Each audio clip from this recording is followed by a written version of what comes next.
ठा ठा है डाकू, डाकू, कुत्ता, कुत्ता, चरसी भंगी, चरसी भंगी। Oh my God. मर के भी मैं ढोला ना तेरा कोई नुकसान करा, तेरे पिंड दियां कच्चियां सड़कां तू मैं मोटरवे कुर्बान करा। अस्सलाम वालेकुम नाज़रीन, मैं हूं आपकी मेज़बान सायरा सैयद और आज मैं आपकी मुलाकात एक ऐसी शख्सियत से कराने जा रही हूं जो किसी तारुफ की मोहताज नहीं है और पाकिस्तान की म्यूज़िक इंडस्ट्री का उभरता हुआ सितारा है। अस्सलाम वालेकुम। जी वालेकुम। कैसे हैं आप? मैं ठीक हूँ, अल्लाह का शुक्र, आप सुनाएं? ठीक है, बिल्कुल ठीक ठाक। पहले तो आपको बहुत बहुत मुबारकबाद हो आपके माशाल्लाह इतने सक्सेसफुल सॉन्ग्स की। इसके अलावा मुझे आप बताइएगा, हमारे नाजरीन को बल्कि बताइएगा कि आप बेसिकली सिंगिंग के साथ साथ काम क्या करते हैं या आपकी एजुकेशन क्या है? अभी तो मैं सिंगिंग ही करता हूँ, यही मेरा काम है। और एजुकेशन मैंने मास्टर्स इन फ़िलासफ़ी किया था और उसमें मैंने पूरा पंजाब टॉप किया था। अच्छा, नहीं तो ये फिलॉसफी और ये सिंगिंग क्या जोड़ क्या है आपस में इनका? देखिए, आर्ट जो है वो उसमें भी हमारा एक सब्जेक्ट होता है फ़िलासफ़ी ऑफ आर्ट्स, तो जिसमें हम आर्ट एप्रिसिएशन पढ़ते हैं और आर्ट की जो बेसिक के कोई चीज़ हमें अच्छी लगती है तो क्यों लगती है, कोई गाना हमें अच्छा लग रहा है तो क्यों लग रहा है, कोई पेंटिंग हमें अच्छी लग रही है तो क्यों लग रही है। तो बेसिकली फ़िलासफ़ी तो क्यों का जवाब देती है और जितने भी सवाल हमारे दिमाग में आते हैं मुख्तलिफ़ चीज़ों को लेके उनका जवाब ढूंढती है फ़िलासफ़ी। तो वही चीज़ आर्ट में भी हमें चाहिए होती है, तो इसलिए काफ़ी लिंक है इनका आपस में। सही। अच्छा, मुझे ये बताइएगा कि कब आपको अपनी आवाज़ पे इतना कॉन्फिडेंस हुआ कि आपने कहा कि मैं इसको एज अ करियर ही परसू करूँ? अब मेरे ख्याल में ये जो लोग गाने वाले होते हैं या जो एक्टर होते हैं, अब मीडिया में आने वाले जितने भी परफॉर्मिंग आर्ट से रिलेटेड जितने भी शोबे हैं, तो बचपन में ही, क्योंकि मैंने वो एक कोटेशन पढ़ी थी कि अगर आप ये जानना चाहते हैं कि आप किस चीज़ में बहुत अच्छे हैं तो आप आंखें बंद करें और आप ये सोचें कि जब आप मैट्रिक में थे या जब आप स्कूल में थे तो आपके क्लास फेलोज आपको किस नाम से याद करते थे या किस नाम से पुकारते थे या किस वजह से आपको वो उन्होंने एक नाम रखा होता है ना स्कूल में। कुछ बच्चे होते हैं वो स्पोर्ट्स में बहुत अच्छे होते हैं, कुछ गाने में बहुत अच्छे होते हैं, कुछ एक्टिंग में बहुत अच्छे होते हैं, कुछ वैसे बड़े तेज होते हैं। तो जिस वजह से आप अपने स्कूल में मशहूर थे वही आपका टैलेंट था। तो अब आप ये सोच लें कि आप किस वजह से अपने अपने स्कूल में मशहूर थे, तो वही टैलेंट होता है आपका। तो मैं बचपन से ही मतलब KG 1 2 में ही मुझे असेंबली में वो रेसिटेशन भी मैंने करनी और नात भी मैंने पढ़नी, फिर वो जो एक मिली नगमा वगैरह और वो सब कुछ तो वो बचपन से ही पता चल जाता है कि हाँ। और फिर लोग आपको अप्रिशिएट कर रहे होते हैं कि आपकी आवाज़ बहुत अच्छी है, लोग आपको सुनते हैं आके, तो आपको आइडिया हो जाता है कि नहीं अच्छा मेरी आवाज़ इस काबिल है कि लोग इसको बर्दाश्त कर सकें। पैशन की तो बात होगी, अब मुझे बताएं लव लाइफ के बारे में। अपने फैंस को ये भी तो बताएं ना, शादी का क्या इरादा है, कोई गर्लफ्रेंड है नहीं है, ये भी तो बताएं ना। देखें, ये मैं ये कहूँगा कि ये हर बंदा इसमें मास्टर है इसमें किसी को, क्योंकि देखें लव गुरु तो मैं हूँ नहीं कि लोगों को कोई ऐसा मशवरा दूँ कि ऐसे करेंगे तो ये हो जाएगा और ब्रेकअप हो जाए। हाँ, ब्रेकअप हो जाए। इसमें तो हर बंदा खुद ही मास्टर है, क्योंकि सबका एक्सपीरियंस होता है इसमें। ये पर्सन टू पर्सन जो रिलेशन होते हैं, ये तो एक मजदूर की भी अपनी कहानी चल रही होती है और एक मिनिस्टर की भी अपनी कहानी चल रही होती है। और फिर ये पर्सनल लाइफ है, मुझे लगता है ये पर्सनल ही रहनी चाहिए, क्योंकि जब किसी बंदे की पर्सनल लाइफ आती है ना मीडिया पे तो वो बहुत जलील होता है बेचारा। अच्छा, कभी ऐसा हुआ आपकी कोई ऐसी पर्सनल इंफॉर्मेशन या कोई भी ऐसी बात पब्लिक हो गई हो जिसका आपको नुकसान उठाना पड़ा हो हैवी? नहीं, अभी तक ऐसे कुछ भी नहीं है। अभी तक बहुत ऐसा पक्के हैं आप पेट के। हाँ ऐसी कोई बात नहीं है कि जिसका मुझे कोई मैंने बात की और बाद में मैं पछताया हूँ। अब मतलब आप इतने फेमस हो, लड़कियों में तो कुछ ज्यादा ही मकबूलियत होगी ना, तो कभी ऐसा कोई इनडायरेक्ट किस्म का प्रपोजल आया है? लड़कियां या वो बहुत सारे लोग अजीब व गरीब मैसेज करते रहते हैं डेली।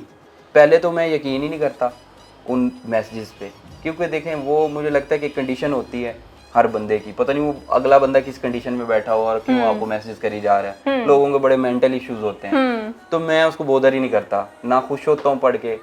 मतलब ऐसे ऐसे अब इंडिया के इतने फैंस हैं, क्योंकि मेरा जो चैनल है उस पर भी जो 80% ऑडियंस है वो इंडिया की। अच्छा। हाँ, पाकिस्तान की 20% भी नहीं है, कभी 17% हो जाती है, कभी 13% हो जाती है। तो मुझे ज़्यादातर फैंस कॉल करते हैं इंडिया से, फीमेल्स भी। अब वो इतनी पागल हैं कि वो डायरेक्ट इंस्टाग्राम पे वीडियो कॉल्स करती हैं। अच्छा। अब मैं कहता हूँ यार इनको मैं क्या कहूँ, मतलब वीडियो कॉल, आपसे सलाम दुआई नहीं है मेरी, मैं आपको जानता नहीं, आप मुझे वीडियो कॉल करी जा रहे हो। सही। तो ये है फिर, लेकिन मैं उस तरह से रूड नहीं होता।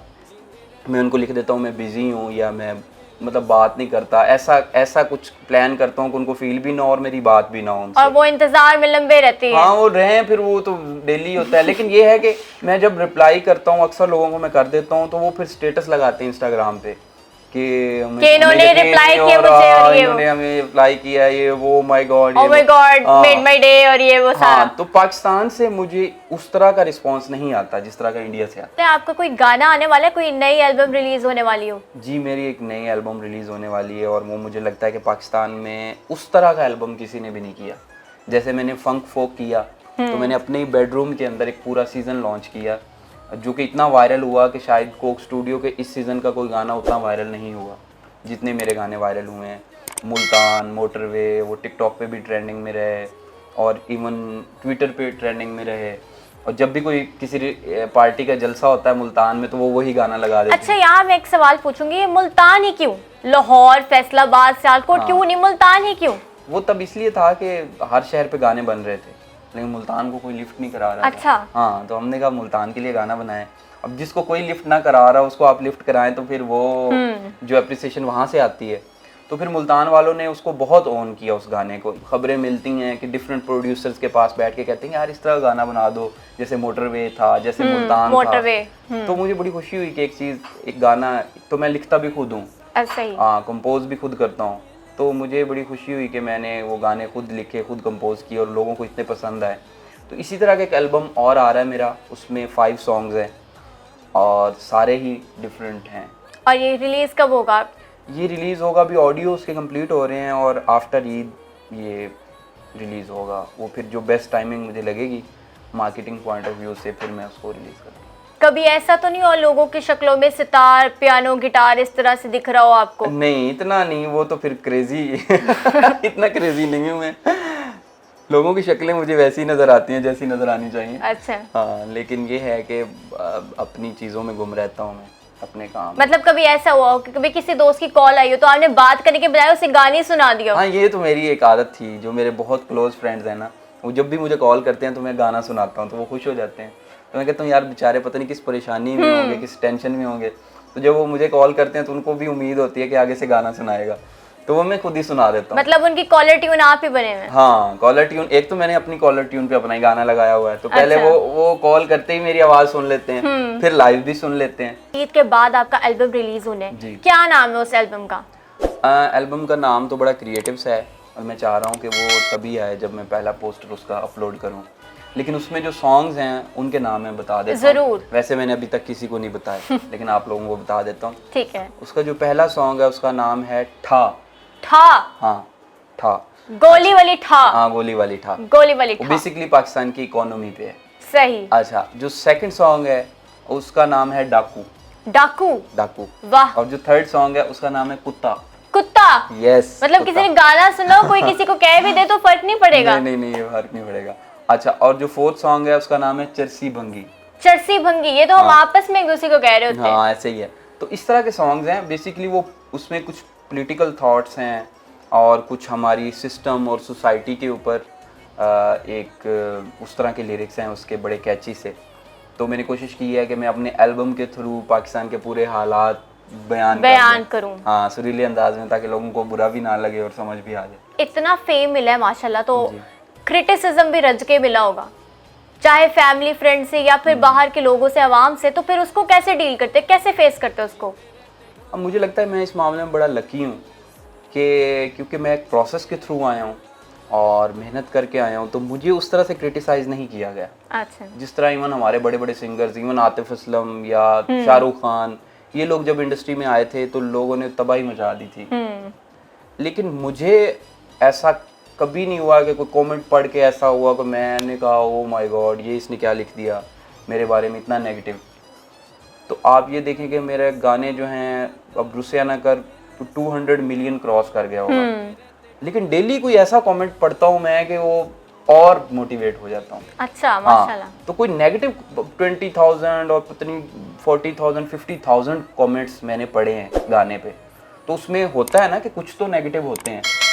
लेकिन अगर कोई नेगेटिव भी आया तो वो इस तरह का आया कि जिसमें फील हो गया कि अच्छा यार ये एवं ही कर रहा है बात, अच्छा, अगर मैं एक रिक्वेस्ट करूं हमारे नाजरीन के लिए, आप रुसिया ना कर, अगर 2 बोल आप सुना दें तो। जी जी सुना देंगे, क्यों नहीं। एवें रुसिया ना कर मेरी जान सजना, एक दिन छड़ जाना ए जान सजना। एवें रुसिया ना कर मेरी जान सजना, एक दिन छड़ जाना ए जान सजना। कोई अपना होवे ते दुख सुख वंडदा,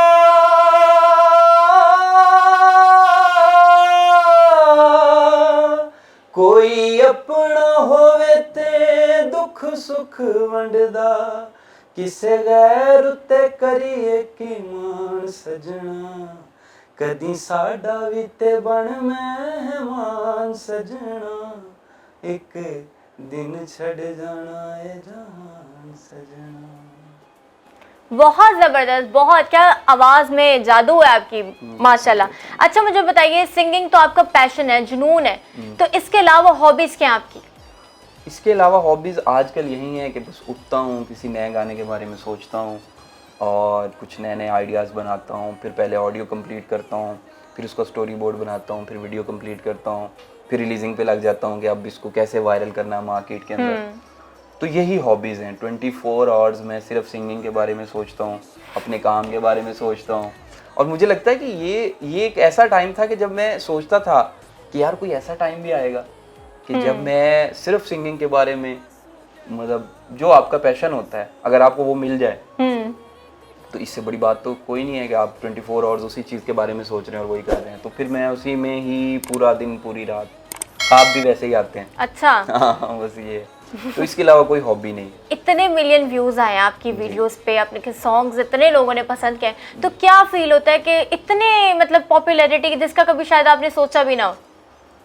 हाँ, रुसिया ना कर का जो रिस्पांस आया उसके बारे में मैंने कभी भी नहीं सोचा था, क्योंकि मुझे लगता है कि 2020 और 21 में शायद ही कोई गाना इतना वायरल हुआ हो। कैसी बात कर रहा हूँ मैं, जितना गाना हमारा वायरल हुआ।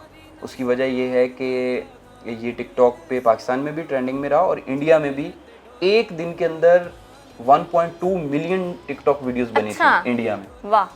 13 अप्रैल का दिन था वो, लास्ट ईयर, बल्कि ये भी अप्रैल चल रहा है। अप्रैल, हाँ साल हो गया। तो साल हो गया। तो लास्ट ईयर इन दिनों में मैं घर पे था और मुझे किसी ने स्क्रीनशॉट भेजा इंडिया से, तो मैं हैरान रह गया। एक दिन के अंदर इतनी सारी वीडियोस, तब टिकटॉक बैन नहीं था इंडिया में। जी नाज़रीन, तो ये था हमारा आज का प्रोग्राम। उम्मीद है आपको बहुत पसंद आएगा, और अगर आपको हमारा ये इंटरव्यू पसंद आया तो हमारे चैनल को लाइक, सब्सक्राइब और शेयर करना ना भूलिएगा। आखिर में हम ताहिर से 2 बोल सुन लेते हैं किसी इनके मनपसंद गाने की। ओके जी, मुल्तान आपने कहा था पहले, तो मुल्तान ही सुनाते हैं आप।